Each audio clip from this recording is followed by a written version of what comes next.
सरकार अगर 2024 में उनको प्रमोशन मिल गया, क्यों नहीं बन जाते? उनको प्रमोशन मिल गया, सोल्यूशन पर कोई क्यों नहीं बात कर रहा है? सिर्फ गतिरोध पैदा करना ही विपक्ष का काम नहीं है ना फराज किदवई जी। या आप जब सदन में खड़े होंगे, लोकसभा में जब आपकी तरफ से वक्ता बोलेंगे, तो तब भी तो ये बात उठाई जा सकती है ना फराज किदवई जी, तब भी आप सरकार पर अटैक कर सकते हैं, सवाल पूछ सकते हैं, लेकिन चर्चा की शुरुआत ही नहीं करेंगे फराज जी, तो कैसे स्टूडेंट्स का भला होगा?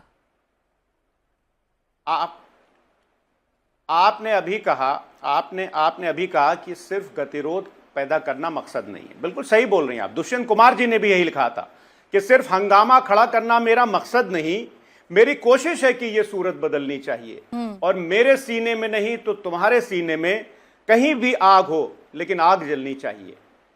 विपक्ष सिर्फ एक छोटी सी मांग कर रहा है, और यह कोई बहुत बड़ी मांग नहीं है। हम गृह मंत्री जी का इस्तीफा नहीं मांग रहे, हम ये कह रहे हैं कि इस बात का जवाब दे दें कि हमारी बच्ची को अश्लील तरीके से डंडा क्यों दिखाया गया। मैं तो ये बहुत सोफिस्टिकेटेड तरीके से बोल रहा हूं, लेकिन दिखाया नहीं गया था। उस डंडे से क्या करने की कोशिश की गई थी? प्राची जी, आप तो महिला हैं, यंग हैं, आग ही आग नजर आ रही है, अभी तो सोल्यूशन कुछ नजर नहीं आ रहा है। और फराज किदवई जी, स्टूडेंट्स के साथ बर्बरता हुई है, किसी छात्रा के साथ बर्बरता हुई है, तो देश की संसद से ही सोल्यूशन निकलेगा।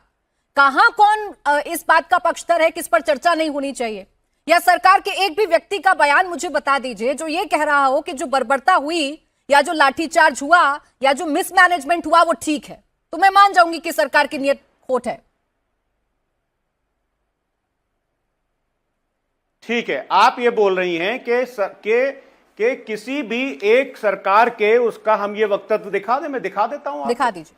उत्तर प्रदेश के स्टेट हायर एजुकेशन मिनिस्टर हैं योगेंद्र उपाध्याय। इंडियन एक्सप्रेस 22 जुलाई 2026 पेज नंबर 25 ये बोल रहे हैं कि जंतर मंतर पर जो एजिटेशन हो रहा था, that was protest by traitors.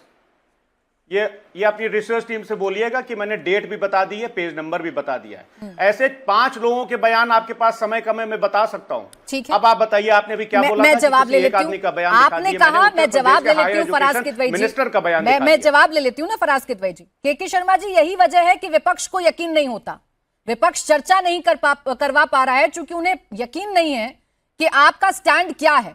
जो बच्चों के साथ हिंसक झड़पें हुई हैं, जो छात्रों के साथ, छात्रा के साथ बर्बरता हुई है, उस पर विपक्ष जवाब देना चाहता है, तो क्यों नहीं दे देते हैं जवाब लेना चाहता है आपसे।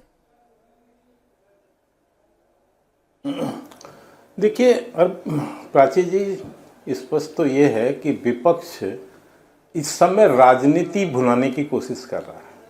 उसको लग रहा है ये बहुत अच्छा मौका है, छात्रों के कंधे पर गोली रख के हम अपनी राजनीति कर रहे हैं, और इसीलिए ये समाधान नहीं चाह रहे हैं, ये व्यवधान चाह रहे हैं। अभी समाजवादी पार्टी के नेता बोल रहे थे, इन्हीं के नेता का आज का बयान है, प्रोफेसर रामगोपाल जी का।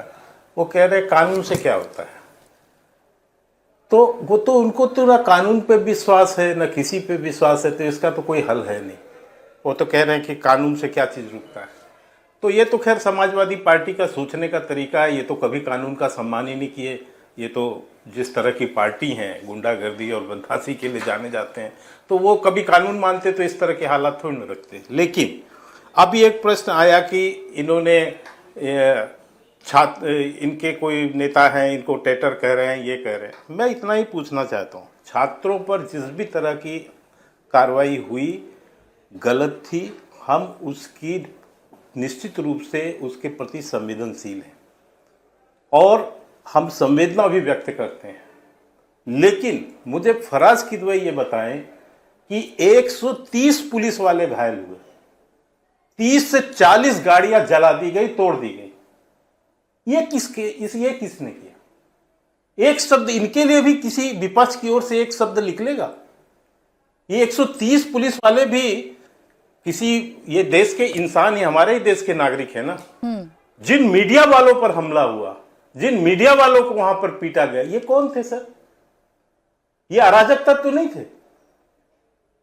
मैं तो नहीं समझता कि देश के छात्र इस तरह से हमला करेंगे।